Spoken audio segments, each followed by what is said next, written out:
as a chief n'Edu and the environs. Ọrụ ọma niile na-arụ ndị Edu. Chineke nna ka nsị ka a na-egwumego okwe from today be rewarded iji na-eweta immediately na Jesus Christ. Ụzọ niile ga-awụ ụzọ ọma. Ebe ọbụla itinyere aka, ebe ọbụla itinyere ụkwụ ga-awụ aka nchawa. Ihe ọjọọ aga afọgbu, ndị ọjọọ aga afọgbu. Ogologo ndụ na-arụ isi ike ka okwu ya ga-enye gị n'ụbọchị nke taa.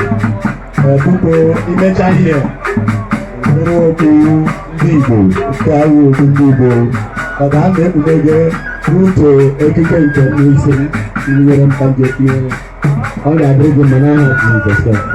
Ekpere agụ onye gị ọkụ, ekpere agụ ọtụtụ n'okwu n'ụka, ekpere agụ onye gị baklọt, sọsọ ihe ọma ka ekpere gị n'onwe gị n'aha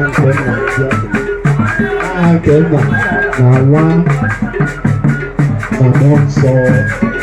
Amen. Akuchinyere Nwata.